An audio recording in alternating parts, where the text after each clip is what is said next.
방문 감사합니다. 구독과 좋아요, 알림 설정 부탁드립니다. 이번 시간은 현명한 처세에 관한 묵자의 말씀을 들어보겠습니다. 첫째, 자신의 능력을 지나치게 드러내지 마라. 예나 지금이나 재주가 특별하거나 능력이 있는 사람에게는 사람들의 관심과 더불어 질투도 따라다닌다. 사람이 자신의 능력을 드러낼 때에는 인정받고 싶은 욕구와 과시하고 싶은 마음에 주목을 바라지만 현실은 그 능력을 이용하려 하거나 능력의 가치를 폄훼하는 말로 상처를 받게 되는 일이 많다. 사람의 마음에는 타인을 위하는 이타심과 함께 시기심도 강하여 앞에서는 좋은 말을 건네도 돌아서서는 그 사람을 견제하고 험담하는 말이나 행동으로 자신의 손해를 드러내는 경우가 많다. 따라서 가장 예쁜 꽃은 먼저 꺾여지고 맑은 샘은 가장 먼저 퍼내어지며 튼튼한 나무는 가장 먼저 잘리게 된다. 모든 것이 쓸모가 있으면 그로 인해 오히려 피해를 입을 수가 있으므로 이를 아는 사람은 스스로 드러내고자 하지 않는다. 이것이 지혜로운 사람이 자신의 장점을 감추고 평범하게 보이고자 하는 이유다. 그것이 자신을 보호하고 능력을 더 잘 발휘하며 소인의 질투를 피하는 방법이기 때문이다. 또한 능력을 사용하고자 할 때에는 때와 장소, 사람을 가려서 꼭 필요할 때 필요한 만큼만 사용한다. 사실 능력은 재산이다. 그러나 어리석은 사람은 그 힘을 남의 이목을 끌고 화를 부르는 잔재주로 쓰고 지혜로운 사람은 문제를 해결하고 도움을 주어 타인과의 마찰을 줄이며 서로에게 이익이 되도록 노력한다. 부족함은 보완하고 태도는 겸손하게 하여 현명하게 처신하라. 둘째, 상대방의 자존심을 짓밟는 무의미한 논쟁은 하지 마라. 사람은 자신의 판단이나 주장이 틀렸다는 생각을 잘하지 않는다. 스스로의 판단 오류를 찾아내는 노력이나 인정보다는 논쟁의 이유와 책임이 상대방에게 있음을 의심하지 않는다. 거기에는 오랜 시간 자신이 살아왔던 배경이나 그에 따른 삶의 방식, 지식과 경험이 쌓여 있기에 스스로의 생각에 주관적인 강한 확신을 가진다.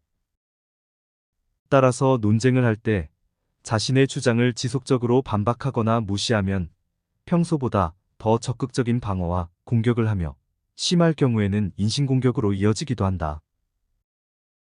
사실 돌아보면 논쟁 자체가 꼭 필요했던 경우도 적다. 또한 그 논쟁에서의 승패가 중요하지 않을 수도 있다.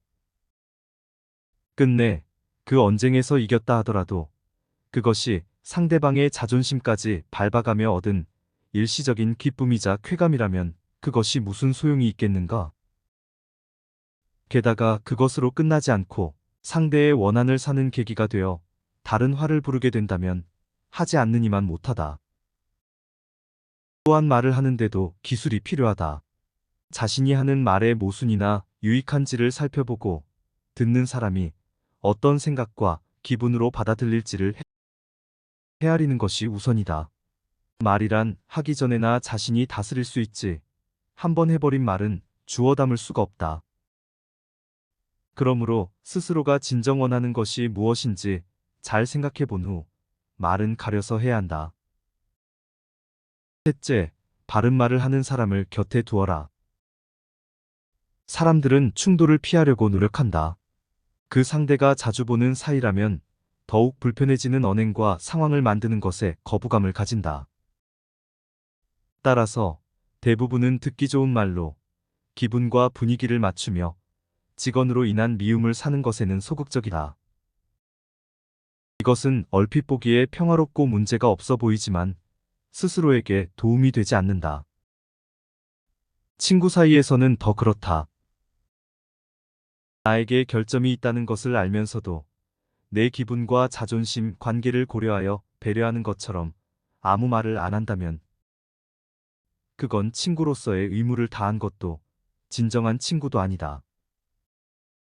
만약 당신의 단점까지 포장하며 칭찬을 하는 사람이 있다면 그것은 그 사람에게 다른 속셈이 있어서라고 의심해 볼 수 있다.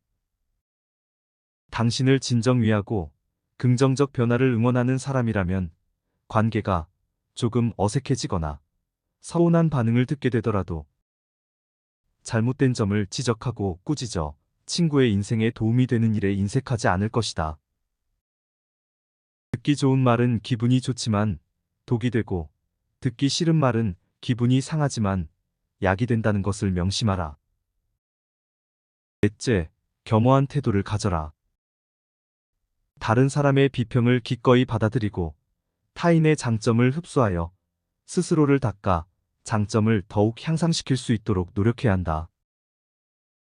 세상은 크고 넓어서 다양한 사람들이 있고 한 사람이 뛰어나다고 해도 그보다 더 나은 재주를 가진 사람은 존재하기 마련이다.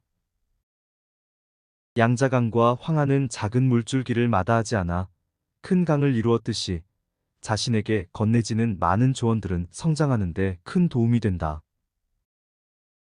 따라서 겸손이야말로 살아가는 데 있어 필요한 덕목이다. 평소에 주변의 사람들을 관찰하여 배울 수 있는 점은 닮으려고 노력하고 다른 사람을 거울 삼아 자신의 모습을 돌아보며 잘잘못을 판단하고 반성하도록 해야 한다. 지위가 낮고 재주가 부족할 때 겸손한 것은 대단한 일이 아니다. 성품과 능력을 갖추고 지위가 높을수록 겸손함을 잃지 않아야 하고 그것이야말로 사람들의 존경과 인정을 받는 진정한 바른 삶의 태도이다. 교만은 스스로를 고립시키고 발전을 저해하며 가까운 이들과의 사이도 멀어지게 만드니 이를 항상 유념하고 경계를 게을리하지 말아야 한다. 다섯째, 마음을 다스려라. 행복은 자신의 내면에 있다. 생각해보면 편안한 거처가 없는 것이 아니라 자신의 마음에 편안함이 없어서이며 충분한 재산이 없는 것이 아니라 스스로 만족하는 마음이 없어서이다. 다른 이들과 함께 있어도 외로운 건 마음이 통하는 사람을 만나기 어렵기 때문이고 외부의 환경에 민감하게 반응하는 것은 정돈되지 않은 마음이 불안정해서이다. 사람은 대부분 문제의 원인과 해결책을 외부에서 찾으며 안정을 바라지만 변하지 않는 것은 없고 그에 따른 심리는 끊임없이 요동치며 불안을 만든다. 편안한 마음은 타인과 외부의 환경에 지나친 반응과 동요를 하지 않는다. 군자는 자신에게 엄격하고 다른 사람에게는 관대하나 일반인들은 자신에게는 관대하고 다른 사람에게는 되려 엄하게 대한다. 스스로를 엄격하게 관찰하여 내면에 부족한 것은 채우고 잘못된 부분 고치며 발전할 수 있는 길을 찾아 혼자서도 만족스럽고 편안하며 흔들리지 않는 삶을 살 수 있도록 노력해야 한다. 그리하여 마침내 온전히 스스로 안정을 찾은 마음은 가는 곳마다 불편함이 없고 적은 재산으로도 만족스러우며 누굴 만나더라도 외롭지 않고 변화에 쉽게 불안해하지 않는다. 처세는 사람들 사이에서 이루어지는 행동이지만 그 내용의 대개는 스스로를 다스리는 것에서 비롯되는 것이 많다. 인간관계를 비롯한 많은 문제들의 해결책은 사람의 내면과 관계되는 일이 많으므로 불필요한 마찰을 줄이고 자신을 보호하며 현명한 처신을 위해 앞서 언급한 5가지를 기억해야 한다. 감사합니다.